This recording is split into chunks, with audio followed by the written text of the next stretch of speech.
ओम गंग गणपतये नमो नमः। श्रीमद्भागवत महापुराण तीर्थय स्कंध अतः पंचविशो अध्याय 25वां अध्याय देहवती का प्रश्न तथा भगवान कपिल द्वारा भक्ति योग की महिमा का वर्णन। शौनक वाचा कपिल तत्व संख्याता भगवानात्मक मायया जाता स्वयं साक्षात तम प्रज्ञ प्रत्यय निर्नाम। श्री शौनक जी ने पूछा, सूर्य जी, तत्वों की संख्या करने वाले भगवान कपिल साक्षात जन्मा नारायण होकर भी लोगों को आत्मज्ञान का उपदेश करने के लिए अपने माया से उत्पन्न हुए। मैंने भगवान के बहुत से चरित्र सुने हैं, तथापि इन जोगी प्रवर पुरुष श्रेष्ठ कपिल जी की कीर्ति सुनते सुनते मेरी इंद्रिया तृप्त नहीं होती। सर्वथा स्वतंत्र श्रीहरि अपनी जोग माया के द्वारा अपने भक्तों की इच्छा के अनुसार शरीर धारण करके जो जो लीलाएँ करते हैं वो सभी कीर्तन करने योग्य है। अतः आप मुझे वह सभी सुनाइए, मुझे उसे सुनने में बड़ी श्रद्धा है। सूर्य जी कहते हैं, मुने, आपका ही भांति जब विदुर जी ने भी आत्मज्ञान विषयक प्रश्न किया तो श्री व्यास जी के सखा भगवान मैत्री जी प्रसन्न होकर इस प्रकार कहने लगे। श्री मैत्री जी ने कहा, विदुर जी, पिता के वन में चले जाने के कारण भगवान कपिल जी माता के प्रिय करने की इच्छा से उसे बिंदुसर तीर्थ में रहने लगे। एक दिन तत्व समूह के पारदर्शी भगवान कपिल कर्म प्रहलाद से विरक्त होकर आसन पर विराजमान थे। उसी समय ब्रह्मा जी के वचनों का स्मरण करते हुए देहवती ने उनसे कहा। देहवती बोली, भूमन प्रभु, इन दुष्ट इंद्रियों की विषय लालसा से मैं बहुत उब गई हूँ और अब इनकी इच्छा पर पूरा करते करते घोर अंधकार में पड़ी हूँ। अब आपकी कृपा से मेरे जन्म परंपरा समाप्त हो चुकी है। इसी से दुस्तर अज्ञान अंधकार से पार लगाने के लिए आप सुंदर नेत्र रूप में आप प्राप्त हुए हैं। आप संपूर्ण जीवों के स्वामी भगवान आदि पुरुष तथा अज्ञान अंधकार से अंधे पुरुषों के लिए नेत्र स्वरूप सूर्य की भांति उदित हुए हैं। देव, इन देह गे आदि में जो मेरेपन का दुराग्रह होता है वो भी आप ही का किराया है। अतः आप मेरे इस महामोह को दूर कीजिए। आप अपने भक्तों को संसार रूपी वृक्ष के लिए कुठार के समान है। मैं प्रकृति और पुरुष का ज्ञान प्राप्त करने की इच्छा से आप शरणागत वत्सल के शरण में आए हूँ। आप भगवंत रब जानने वाले में सबसे श्रेष्ठ हैं। मैं आपको प्रणाम करती हूँ। श्री मैत्री जी ने कहा, इस प्रकार माता देवती ने अपनी जो अभिलाषा प्रकट की वो परम पवित्र लोगों के मोक्ष मार्ग में अनुराग करने वाली थी। उसी समय आत्मक सत्पुरुषों की भांति श्री कपिल जी उसकी मन ही मन प्रशंसा करने लगे। फिर मृदु मुस्कान से सुशोभित मुखारबिंद से इस प्रकार कहने लगे। भगवान कपिल ने कहा, माता, यह मेरा निश्चय है कि अध्यात्म योग से ही मनुष्य का आध्यात्मिक कल्याण का मुख्य साधन है, जहाँ दुख और सुख की सर्वथा निवृत्ति हो जाती है।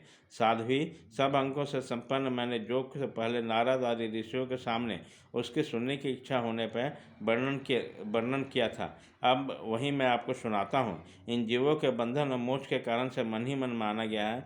विषयों में आसक्त होने पर बंधन का हेतु बनता है और परमात्मा में अनुरक्त होने पर वही मोक्ष का कारण बनता है। जिस समय मन और मेरेपन के कारण होने वाले काम लोग आदि विकारों से मुक्त एवं शुद्ध हो जाता है, उसी समय वो सुख दुख से छुटकर सम अवस्था में आ जाता है। तब जीव अपने ज्ञान वैराग्य और भक्ति से युक्त आत्मा हृदय से आत्मा को प्रकृति से पड़े एकमात्र द्वितीय भेद रहित स्वयं प्रकाश सूक्ष्म अखंड और उदासीन सुख दुख स्वप्न देखता है और प्रकृति को शक्तिहीन अनुभव करता है।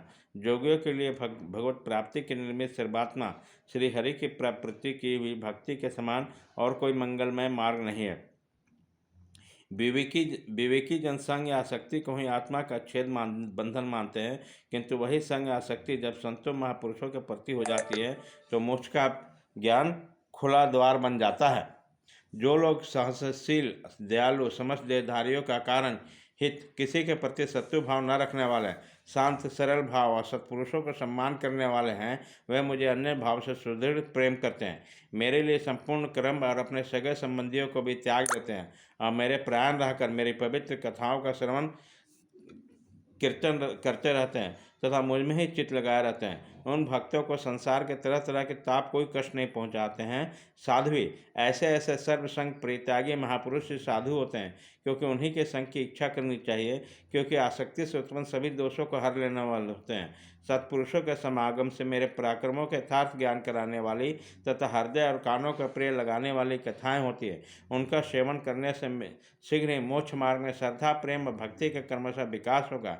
फिर मेरे सृष्टि आदि लीलाओं का चिंतन करने से प्राप्त हुई भक्ति के द्वारा लौकिक और परलौकिक सुखों में वैराग हो जाने पर मनुष्य सावधानतापूर्वक योग के भक्तिपूर्वक सरल उपाय से सम्मानित होकर मनोग्रह के लिए यत्न करेगा। इस प्रकार प्रकृति के गुणों से उत्पन्न हुए शब्द आदि विषयों का त्याग करने से, वैराग्य युक्त ज्ञान से, योग से और मेरे प्रति की हुई सुदृढ़ भक्ति से मनुष्य मुझे और अपनी अंतरात्मा को इस देह में प्राप्त कर लेता है। देवहूति ने कहा, भगवान, आपकी समुचित भक्ति का स्वरूप क्या है और मेरे मुझ जैसे अबलाओं के लिए कैसी भक्ति ठीक है जिससे मैं सहज में ही आपके निर्वाण पद को प्राप्त कर सकूं। निर्वाण स्वरूप प्रभु, जिसके द्वारा तत्व ज्ञान होता है और जो लक्ष्य को बेधने वाले बाण के समान भगवान को प्राप्ति करने वाला होता है, और आपका कहा हुआ वो योग कैसा है और उसके कितने अंग हैं। हरे, यह सब आप मुझे किस प्रकार समझाइएगा जिससे आपकी कृपा से मैं मंद जाति स्त्री जाति को भी इस दुर्बोध विषय को सुगमता से समझ सकूं। श्री मैत्री जी कहते हैं, विदुर जी, जिनके शरीर से स्वयं जन्म लिया है उसे अपनी माता का ऐसे अभिप्राय जानकर कपिल के हृदय में स्नेह उमड़ा है, और उन्होंने प्रकृति आदि तत्वों का निरूपण करने वाला शास्त्र, जिसे सांख्य कहते हैं, उपदेश का वर्णन किया, साथ ही भक्ति विस्तार और योग का भी वर्णन किया। श्री भगवान ने कहा, माता, जिसका चित्त एकमात्र भगवान में ही लग गया है, ऐसे मनुष्य को वेद विहित कर्मों में लगी हुई तथा विषयों का ज्ञान कराने वाली कर्मेंद्रिय और ज्ञानेन्द्रिया, दोनों प्रकार की इंद्रिया, जो सत्य मूर्ति श्री हरि के प्रति स्वभाव की प्रवृत्ति है, वह भगवान की अहेतु की भक्ति है, वह मुक्ति से भी बढ़कर है। क्योंकि जठरानल जिस प्रकार खाए हुए अन्न को पचाता है, उसी प्रकार यह भी क्रम संस्कारों के भंडकार रूपे लिंग शरीर को तत्काल भस्म कर देता है। मेरे चरण सेवा में पृथ्वी रखने वाली और मेरी ही प्रसन्नता के लिए समस्त कार्य करने वाले कितने ही बड़भागी भक्त, जो एक दूसरे से मिलकर प्रेम पूर्वक मेरे ही पराक्रमों की चर्चा करते हैं, मेरे साथ एकाभी भावसायक मोक्ष की भी इच्छा नहीं करते हैं। माँ, वे साधु जन अरुण नयन मनोहर मुखारबिंद से युक्त मेरे परम सुंदर और वरदायक दिव्य रूपों की झांकी करते हैं, उसके लिए संप्रेम संभाषण भी करते हैं, उसके लिए बड़े बड़े तपस्वी भी लाललित होते हैं। दर्शनीय अंग प्रत्यंग, उदार हास विलास, मनोहर चितवन और सुमधुर बाणी से युक्त मेरे उन रूपों में